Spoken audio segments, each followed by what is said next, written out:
साल 2005 Caribbean sea के बीचों बीच एक छोटा सा प्राइवेट आइलैंड, जहां ना कोई टूरिस्ट जाता था, ना कोई मीडिया कैमरा पहुंच पाता था। बाहर से ये जगह किसी लग्जरी पैराडाइज जैसी दिखती थी, नीला समुद्र, सफेद रेत और हाई सिक्योरिटी बाउंड्रीज। लेकिन इसी आइलैंड पर बंद दरवाजों के पीछे चल रहा था one of the darkest crimes of modern history. Young girls trafficking और सेक्सुअल एक्सप्लॉयटेशन। ये कोई मूवी सीन नहीं था, ये वो सच था जो बाद में यूएस इन्वेस्टिगेशन रिकॉर्ड्स और कोर्ट डॉक्यूमेंट्स का हिस्सा बने। लड़कियों को कभी पैसे का लालच दिया गया, कभी जॉब ऑफर्स का, और कभी हेल्प के नाम पर इस सीक्रेट आइलैंड तक लाया गया। यहाँ पहुंचते ही उनकी दुनिया बदल जाती थी। चारों तरफ फैसिलिटीज थी, helipad, guest houses, private dock, CCTV like security. लेकिन जिस चीज की सबसे ज्यादा कमी थी वो था लॉ, कंसेंट और जस्टिस। और इस पूरे नेटवर्क के सेंटर में था एक नाम, जेफरी एप्स्टीन। एक ऐसा व्यक्ति जिसे पब्लिक इमेज में एक बिलियनियर फाइनेंसियर और एलीट सोशल सर्कल का इनसाइडर कहा जाता था, लेकिन जिसकी असली पहचान सालों तक शैडो में रही। असल सवाल यह था कि इतने सालों तक ये सब ओपनली कैसे चलता रहा और किसी ने रोका क्यों नहीं। जब फ्लोरिडा के पाम बीच में कुछ टीनेज गर्ल्स ने पहली बार पुलिस के सामने शिकायत दर्ज कराई, तब किसी ने सोचा नहीं था कि ये मामला सिर्फ लोकल क्राइम नहीं रहेगा। धीरे धीरे ये केस बदल गया एक ग्लोबल स्कैंडल में। एक ऐसा स्कैंडल जिसमें पैसा, पावर, पॉलिटिक्स और सिस्टम फेलियर सब एक साथ टकराने वाले थे। और फिर आया साल 2019।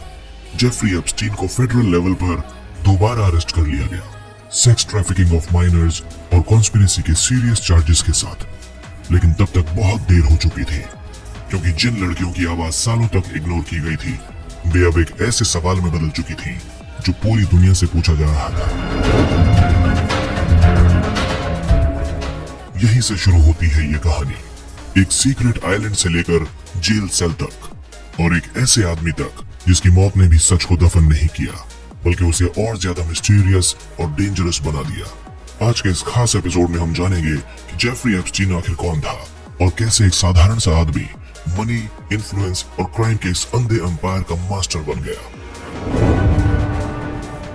साल 1953, न्यूयॉर्क का ब्रुकलिन इलाका, यही जन्म हुआ जेफरी एडवर्ड एप्स्टीन का। ना कोई रॉयल फैमिली, ना कोई बिजनेस एम्पायर और ना ही कोई एक्स्ट्राऑर्डिनरी शुरुआत। उसके पिता एक साधारण सरकारी कर्मचारी थे और माँ एक स्कूल असिस्टेंट के तौर पर काम कर रही थी। बाहर से देखने पर यह एक बिल्कुल मिडिल क्लास अमेरिकन फैमिली थी, जहां से आमतौर पर या तो एक नॉर्मल नौकरी निकलती है या एक शांत जिंदगी। एप्स्टीन की पढ़ाई भी कुछ अलग नहीं थी। उसने कॉलेज में दाखिला लिया, लेकिन डिग्री कभी पूरी नहीं की। ना कोई फाइनेंस की फॉर्मल एजुकेशन, ना कोई एलीट एमबीए। फिर भी आगे चलकर वही आदमी दुनिया के सबसे अमीर और ताकतवर लोगों के बीच बैठा नजर आया। यही वो पहली मिस्ट्री है जिस पर बाद में इन्वेस्टिगेटर्स ने भी सवाल उठाए। 1970 की शुरुआत में एप्स्टीन को न्यूयॉर्क के एक प्रेस्टीजियस प्राइवेट स्कूल में मैथ्स और फिजिक्स पढ़ाने की नौकरी मिल गई। ये वही स्कूल था जहां अमीर फैमिलीज के बच्चे पढ़ते थे, पॉलिटिशियंस, बैंकर्स और सीईओज के बच्चे। यहीं से एप्स्टीन को पहली बार एलीट वर्ल्ड को करीब से देखने का मौका मिला। यही उसने सीखा कि पैसा कैसे सोचता है और पावर कैसे बिहेव करती है। लेकिन एप्स्टीन ज्यादा समय तक टीचर नहीं रहा।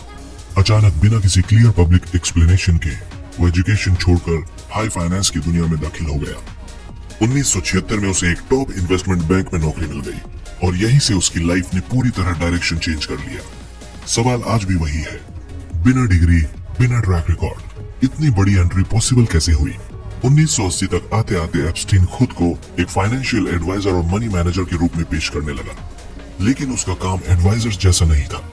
उसके क्लाइंट्स पब्लिक नहीं थे, उसकी कंपनियां ओपेक थी, यानी उनका कोई खास विवरण मौजूद नहीं था, और उसके ट्रांजैक्शंस ज्यादातर प्राइवेट ट्रस्ट्स और शेल लाइक स्ट्रक्चर्स के जरिए होते थे। धीरे धीरे एप्स्टीन सिर्फ एक पैसा मैनेज करने वाला आदमी नहीं रहा, वो बन गया एक्सेस प्रोवाइडर, एक ऐसा व्यक्ति जो रिच लोगों को रिच लोगों से मिलवाता था, पावरफुल लोगों को प्राइवेट स्पेस देता था और खुद को हर जगह यूजफुल बना लेता था। यही यूजफुलनेस आगे चलकर उसकी सबसे बड़ी ताकत भी बनी और सबसे बड़ा खतरा भी। पब्लिक इमेज में वो एक क्वाइट बिलियनियर था, कम इंटरव्यूज, कम स्टेटमेंट्स और ऑलमोस्ट जीरो ट्रांसपेरेंसी। लेकिन पर्दे के पीछे उसकी लाइफ में बढ़ रही थी लग्जरी प्रॉपर्टीज, प्राइवेट जेट्स और वो सीक्रेट लोकेशंस जिनकी झलक बाहर की दुनिया को बहुत बाद में मिली। और यहीं से ये कहानी सिर्फ एक आदमी की सक्सेस स्टोरी नहीं रहती, ये बदलने लगती है एक ऐसे सवाल में जो आज भी अनआंसर्ड है। क्या जेफरी एप्स्टीन सच में सेल्फ मेड फाइनेंशियर था या फिर किसी और ही खेल का मुहारा? अब सवाल और भी सीरियस हो जाता है। जेफरी एप्स्टीन आखिर इतना अमीर बना कैसे? क्योंकि जहां आम फाइनेंसर्स की वेल्थ साफ दिखाई देती है, कंपनीज, स्टॉक होल्डिंग्स, क्लाइंट्स, वहीं एप्स्टीन की मनी स्टोरी शुरू से ही ओपेक और कंफ्यूजिंग रही। पब्लिक रिकॉर्ड्स में ना तो उसके बड़े स्केल इन्वेस्टमेंट साफ दिखते हैं, ना ही ये पता चलता है कि उसने कौन सा ऐसा रेवोल्यूशनरी बिजनेस मॉडल अपनाया था जिससे वो सैकड़ों मिलियन डॉलर तक पहुंच गया। 1970 के अंत और 1980 की शुरुआत में एप्स्टीन ने वॉल स्ट्रीट में खुद को एक हाई लेवल फाइनेंशियल एडवाइजर के तौर पर पोजीशन किया। वो दावा करता था कि वो केवल अल्ट्रा रिच क्लाइंट्स के लिए काम करता है, ऐसे क्लाइंट्स जिनके नाम पब्लिक में नहीं आते। यही पहला रेड फ्लैग था, क्योंकि फाइनेंस इंडस्ट्री में ट्रांसपेरेंसी एक बेसिक नॉर्म होती है, लेकिन एप्स्टीन का पूरा मॉडल ही सीक्रेसी पर टिका हुआ था। धीरे धीरे उसने ये इमेज बनाई कि वो सिर्फ पैसा मैनेज नहीं करता, बल्कि टैक्स प्लानिंग, एसेट प्रोटेक्शन और कॉन्फिडेंशियल वेल्थ स्ट्रक्चरिंग में भी एक्सपर्ट है। उसकी कंपनियां ज्यादातर प्राइवेट ट्रस्ट्स और लिमिटेड पार्टनरशिप्स के जरिए ऑपरेट करती थी, जिससे असली ओनरशिप और कैश फ्लो को ट्रेस करना बहुत मुश्किल हो जाता था। इन्वेस्टिगेटर्स के अनुसार यही स्ट्रक्चर बाद में उसके लिए शील्ड भी बना। एप्स्टीन की वेल्थ का एक बड़ा हिस्सा जोड़ा बताया जाता है लेस्ली वेक्सनर से, जो उस समय एक मेजर अमेरिकन बिलियनर थे। वेक्सनर ने एप्स्टीन को अपने फाइनेंसेस तक एक्स्ट्राऑर्डिनरी एक्सेस दिया था, यहाँ तक कि एप्स्टीन को पावर ऑफ अटॉर्नी भी मिली थी। यही वो पॉइंट था जहां एप्स्टीन की लाइफ ओवरनाइट चेंज हो गई। न्यूयॉर्क की multi million dollar mention, private jets और ग्लोबल ट्रैवल, सब कुछ इसी दौर में शुरू हुआ। लेकिन यहीं से सवाल और गहरे हो जाते हैं। फाइनेंस एक्सपर्ट्स और जर्नलिस्ट ने बार बार ये पॉइंट उठाया कि एप्स्टीन के नाम पर कोई बड़ा हेज फंड, कोई फेमस आईपीओ या कोई पब्लिक फाइनेंशियल सक्सेस स्टोरी मौजूद ही नहीं है। फिर भी उसकी लाइफस्टाइल लगातार एक्सपेंड होती रही, यानी पैसा तो आ रहा था लेकिन उसका सोर्स पब्लिक नहीं था। इसी सीक्रेसी की वजह से कई लोगों ने ये थ्योरी रखी कि एप्स्टीन सिर्फ इन्वेस्टर नहीं था, बल्कि वो एक इंफॉर्मेशन ब्रोकर की तरह काम करता था, यानी एक ऐसा व्यक्ति जो एक्सेस, इंट्रोडक्शंस और इन्फ्लुएंस को करेंसी की तरह इस्तेमाल करता था। प्रूफ पूरी तरह पब्लिक नहीं है, लेकिन इतना साफ है कि उसकी वेल्थ ट्रेडिशनल फाइनेंस रूल्स से एक्सप्लेन नहीं होती। साल 2000 तक आते आते एप्स्टीन एक ऐसा आदमी बन चुका था जो खुद को behind the scene power player की तरह ऑपरेट करता था। वो स्पॉटलाइट से दूर रहता था, इंटरव्यूज नहीं देता था और अपने काम के बारे में ज्यादा कुछ बताता ही नहीं था। लेकिन उसकी लाइफ में दिखने वाली लग्जरी एक बात साफ कहती थी, ये दौलत सामान्य नहीं है। और यहीं से एप्स्टीन की कहानी सिर्फ मनी की नहीं रहती, ये बदल जाती है पावर, सीक्रेसी और कंट्रोल की कहानी में, जिसका अगला चैप्टर हमें ले जाएगा उसके बिजनेस नेटवर्क्स, शेल कंपनीज और हिडन ऑपरेशंस की तरफ।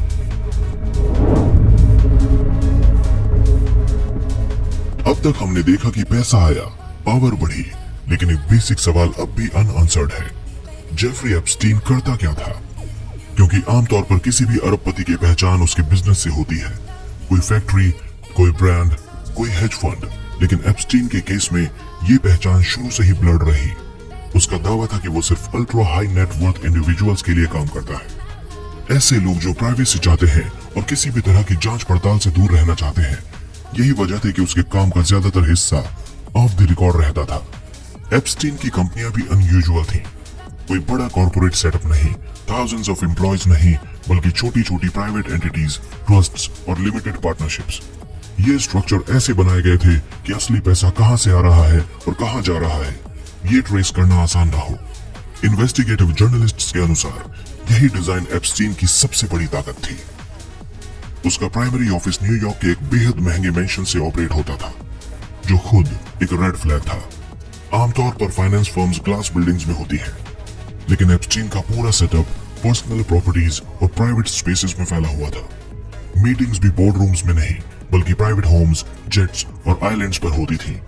जेफरी एप्स्टीन सिर्फ पैसा मैनेज नहीं करता था, वो कनेक्शंस मैनेज करता था।